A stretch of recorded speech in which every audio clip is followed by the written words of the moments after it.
No, no, no, no, no. This is why. This is why. Because this is what happens. This is what happens, Larry. You see what happens, Larry? This is what happens.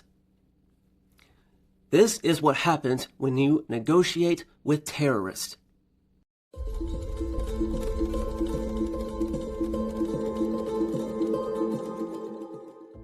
So I guess some people are surprised at one Blake Lively's post-settlement behavior. But, are they really surprised, or are they just acting surprised for the headline and the clicks and the content and the conversations? I don't really know.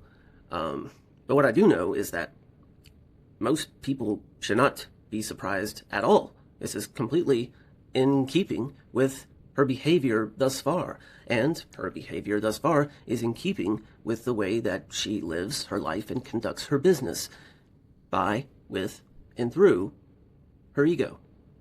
And that's what we see. And those who live by, with, and through the ego die by, with, and through the ego. And this is the classic battle between, the self, the pure consciousness, the soul, and what is the consciousness of the ego.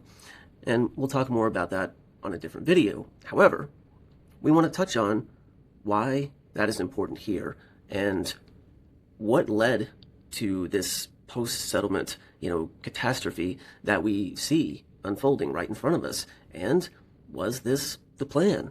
Was this calculated? And for me, the answer to both of those is a whole lot of yes with maybe a little bit of no.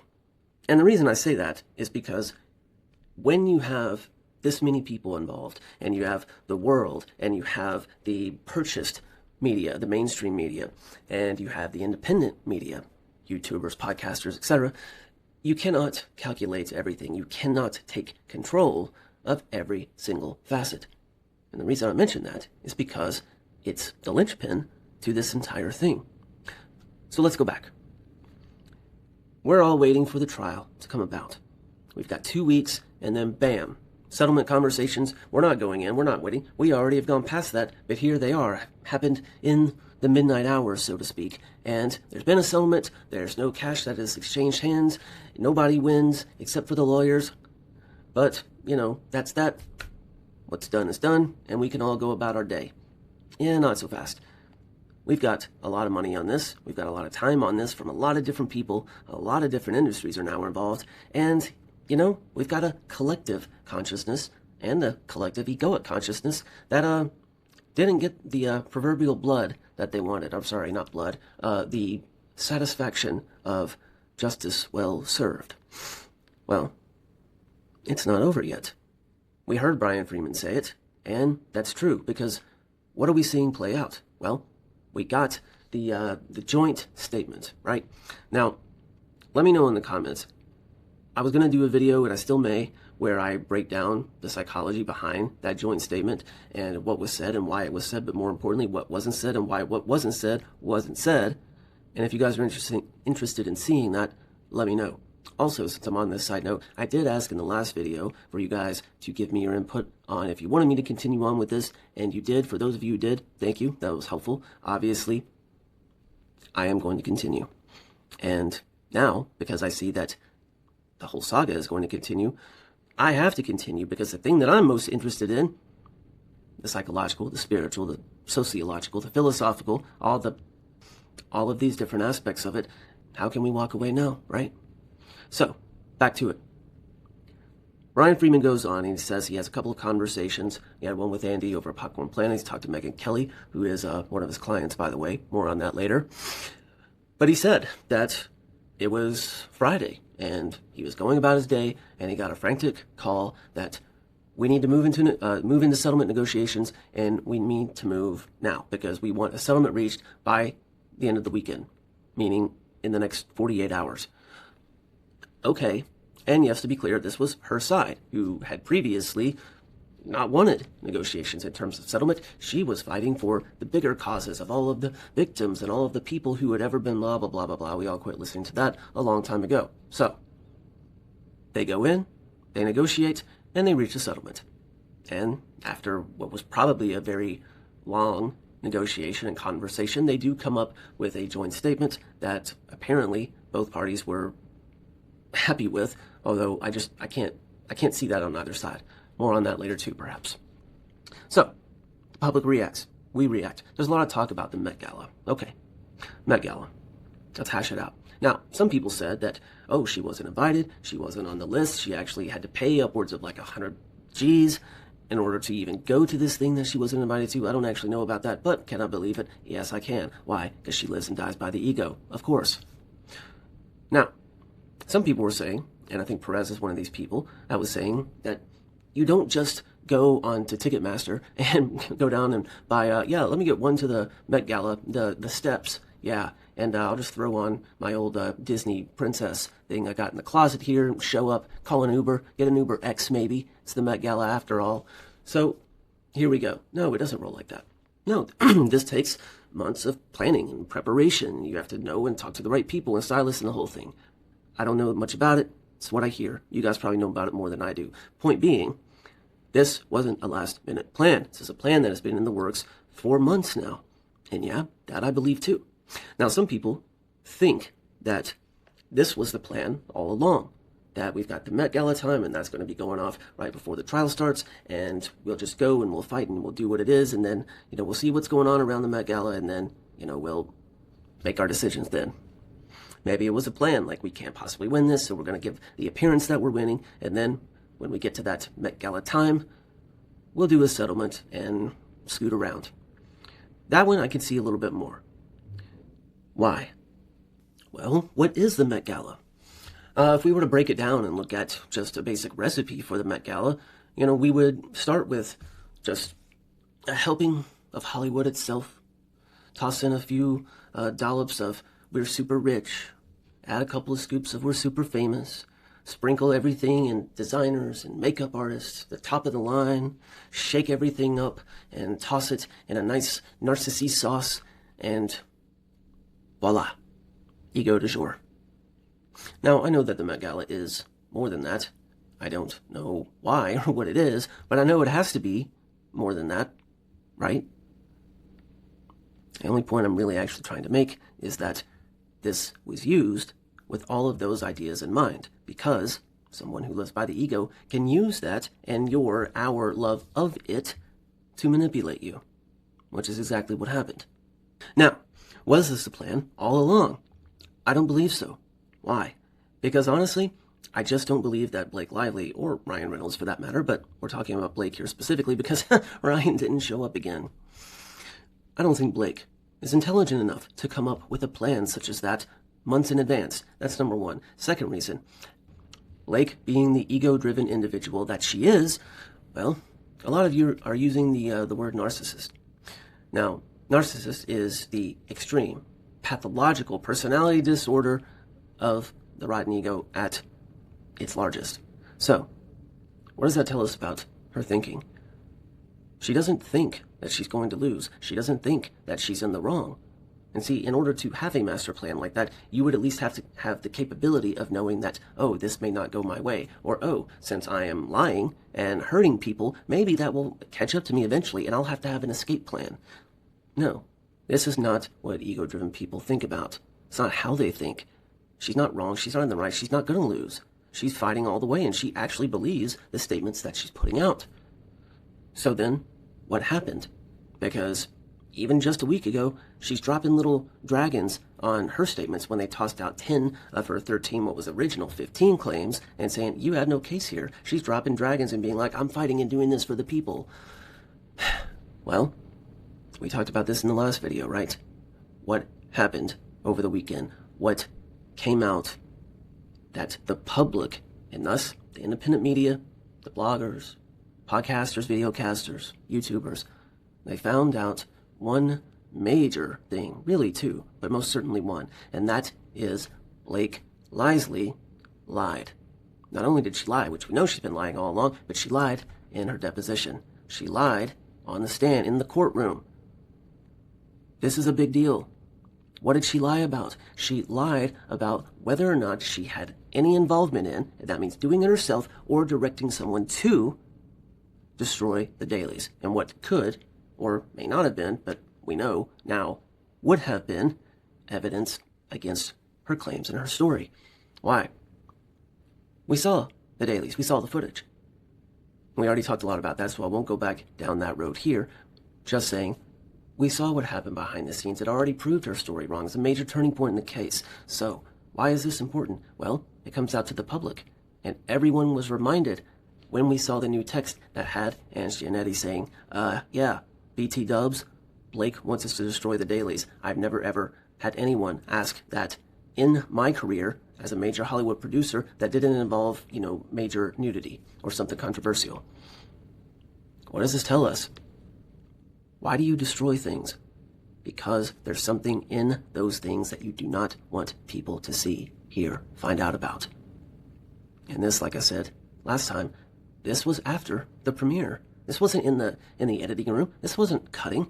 This was after the movie premiered and already did what it did. Why is that important? Because what she claimed was the retaliation, which was her just going out and making an absolute idiot and, narcissist of herself, was coming back to haunt her, and she couldn't take it. So she started trying to devise a plan. A plan that's erupted into the last, year and a half and the multi-millions of dollars spent on this entire saga.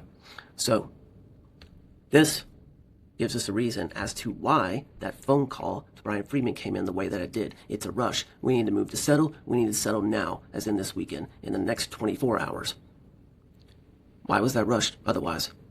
2 weeks ago, she was trying to fight for the people, right? No. So, you may be wondering, and you would be very right to be wondering, if she is a narcissist, which I'm not claiming that she is, because I don't make that claim on this channel. I don't diagnose people. She is of the ego and participating in very blatant egotism, the most harshest and negative. That's beside the point. Why is this important?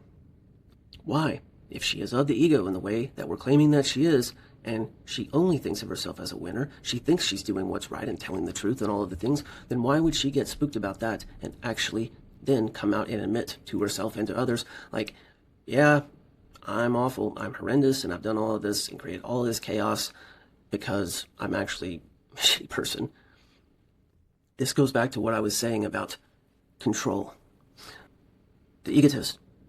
If the narcissism, sure, absolutely. If not, they can still be informed by the ego, within ego consciousness, and what is one of their main weapons of choice: control. They want to have control. Well, they want to have control over everything, which we saw her exhibit that on this film. But in this world, it's very difficult to have control over everything. And so, what she couldn't control was the way that Wayfair and Brian Friedman played their hand, which they played brilliantly. And it pushed her back against the wall. Because what they did, combined with what the independent media did out here in the public, it came to a head right before Met Gala and said, checkmate. You can't win. Remember, I talked about in Depp versus Heard, when Heard's side tried to get all these people in to color Johnny a certain way, which they did a good job of in terms of, like, this guy's a hot mess. But what they didn't do was prove that he was abusive physically. But what Johnny's side did come out with is that there was physical abuse, and it came with her. The only smoking gun of physical abuse was with her. And guess what? Blake Lively was about to get hurted. That's even a running joke in the statement that they made. It's like Wayfair was saying, oh, well, her claims, are, they're worthy of being heard. Somebody was joking that worthy of being Amber Heard. She was in danger of being hurted instead of heard. Why? Because she was caught. She was caught with the smoking gun. You lied. You destroyed evidence. We have proof of it in the writing. Why? Because control. What was going to happen after... We've been talking about discovery this whole way through. People don't want things to go to discovery because that's when the truth gets discovered and then gets played out in front of everyone. And she couldn't let it go to discovery, bring all these things out. Why? She was already trying to control her side of things as far as the text messages, the emails, and everything that was said. She doctored the original New York Times emails, but you cannot control what other people say and what other people write about you and around you in their own text and emails. And what discovery is allowed to do is to acquire those texts and emails, and you don't know what was said in those texts and emails. But you know what you did, and you know what you told people, like when you told Colleen Hoover how awful Justin was and then told her to unfollow him, just like the rest of the actors when they did it for absolutely no reason. Yeah, like that one. Colleen said in her depo, yeah, it was Blake that told me to unfollow him. So is she lying now? She can't go in the rest of this trial after what came out because she doesn't and wouldn't have control. And the thing that scares a narc or an egoist is when they're out of control. And there is even a perception, even a chance that there will be a crack in the mask and that the mask will threaten to fall apart. Because then everybody that they've been trying to fool with the faux mask will actually see and know who they really are, which is nothing at worst, or at best, and a monster at worst. So Met Gala was appropriate. Why? Because she could climb up on the steps with the dress and the train that took up half a city block, and she could wear the mask of Blake Lively, hiding the fact that she's Snake Lively. The Met Gala provided the opportunity for the narc to regain a sense of control because they were the ones coming in to settle. It wasn't somebody else's choice. It wasn't Justin not being able to stand up and he was taking control of the amount and how it went. No, she was in control of that in her mind. I'm not saying that this makes good sense, logical sense, rational.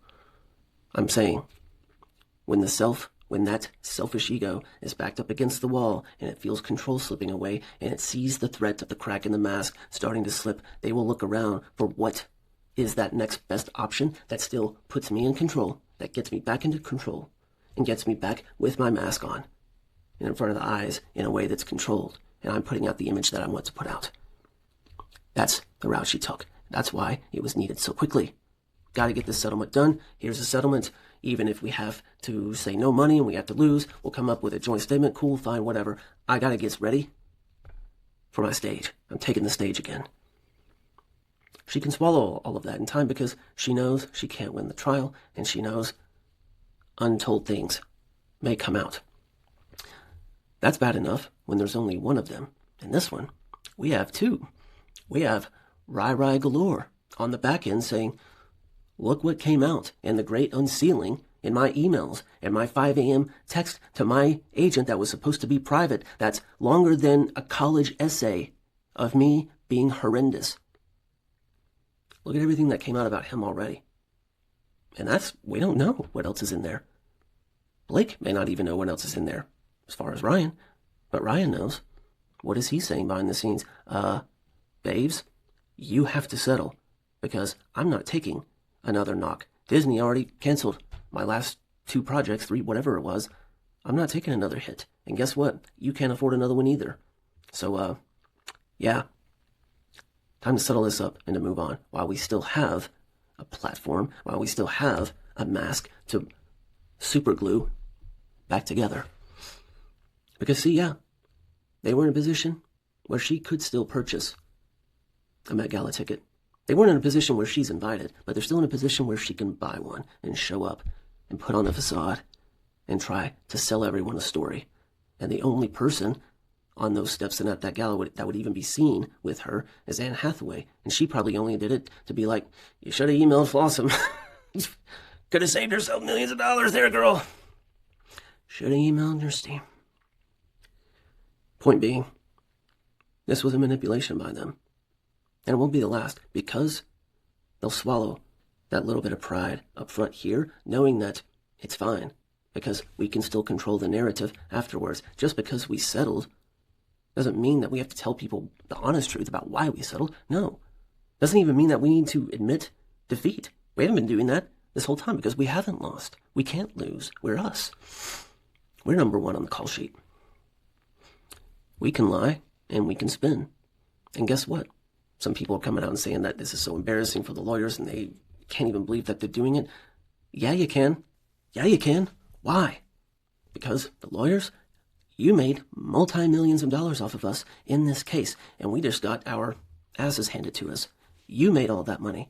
And my main claim, the 10 out of the 13 that got tossed out, a lot of that got tossed out because I was an independent contractor and not an employee, because we were bringing California to New York. You couldn't have told me that in the consultation before I dropped multi-millions on you. So yeah, you're going to make a statement that says we won, and this is why. Get to it. I do agree with the public that the lawyers were the ultimate winners here. They almost always are in these things. Why are so many people in law school? Law school's tough, and it's boring. So, what does that mean in the end? Well, you can expect that Fake Leslie is going to continue what she has been doing for the past year and a half. Putting on the smile, pretending like she's number one on the call sheet, acting as if she won, and she's standing up for women's rights and all, and victims and all of the things, and she'll surround herself with her yes people, and she'll go back to her little Hollywood and New York life. Is she going to be cast in any more major films? No. Why in the world would, a Tarantino, a P.T. Anderson, a Chris Nolan, a Denis, why would any of these A-list talent, well, first, they were never calling her to begin with, let's be real, but why would anyone beyond Paul Feig ever call her to do a movie? So yeah, she's going to go back. She's going to resume control in her daily life, and she's going to work with her PR, and she's going to try to slowly leak out little things that she does and gives money to chip away and try to buy back people's audience, people's favor. And that'll be up to us to know the truth, because we saw her without the mask. And we saw what she put on for the Met Gala. Well, I don't know about you, but I'm done with the Met Gala facade. An executive for Sony Pictures referred to Balake as a effing terrorist. He did this because all throughout the production, she used abusive tactics in order to get her way. She wasn't intelligent enough, creative enough, talented enough to take her own project and bring it from roots and grounds to a creative endeavor that reached a level of manifestation. She's rich enough. She's powerful enough. Why doesn't she do that with her own? Find an IP herself. Write something herself. Well, it's because she can't. Those who can't create steal. And she couldn't use her A-list star power in order to do it like her husband did on the first Deadpool movie. So she tried to use his fame, his power, his money. She used her own husband to piggyback off of. And when that also didn't go her way, she resorted to abuse, manipulation, threats, withholding, power trips. She doubled down on these behaviors when it came to the marketing and release of the film, making demands that she wouldn't do press or the red carpet with Justin Baldoni, forced him and his family and friends down into the basement because she considers them to be second-class citizens. She thinks that about a fellow, rich and famous, creative. What do you think she thinks about you? She may not have a position in our individual lives to be an effing terrorist, but she is an emotional terrorist because of the lies that she told to the public, the lies that she told in her deposition. Her production at the Met Gala meant to take back power, to manipulate, to coerce, and also that in the moment, her ego could get puffed back up after the utter lashing it received from Brian Freeman and company, and to also try to sway public opinion back to her as she exploited a cause that was meant for celebration. I don't know about you, but I have had enough emotional terrorism from emotional terrorists in my life. I've seen in the lives and the stories of my clients and friends and loved ones, the havoc that emotional terrorists wreak on a psyche, on a nervous system, on a life. Justin Baldoni was the victim of terrorism, emotional terrorism here. But it wasn't just him. It was his family, his friends. The man actually went to the hospital because of the anxiety of a blown-out nervous system. When he showed up for court, the poor guy looked like he aged 10 years and 10 months. This is what emotional terrorists do. And I, for one, am done with emotional terrorism in my personal life. I'm not going to tolerate it in any other part of my life either. I do not negotiate with emotional terrorists. There is no room. Not anymore. And I don't care if you're at a family gathering, a birthday party, or the Met Gala. Emotional terrorism has no place in my life. Not even on my movie screens. And I, like many of you, will be boycotting any film or series or project that they happen to be a part of. This is at a time when us here in America, and I'm sure elsewhere, feel very unstable and insecure socially in the world with everything that's going on, everything that's been shown to us, and how utterly powerless we feel to stop it. Well, I do not negotiate with terrorists. That includes narcissists, egoists, and other abusive people, whether that's emotionally, mentally, verbally, physically, socially, creatively. It's a no. It's a no from me. It's over. At some point, we, as an audience, we as the people, have to take a stand. And we have to stand with the person. And it doesn't matter if that person is male, female, black, white, rich, poor. Is this person good? Is this person honest? Does this person live with dignity and integrity? Is this person coming from a sense of truth? And we need to carry that with us. And we need to act accordingly, to stand up for those who are standing up, so that somehow, some way, someday, we can actually say the words and mean them that we want. Peace and liberty and justice for us all. Till next time, friends, thank you for being here.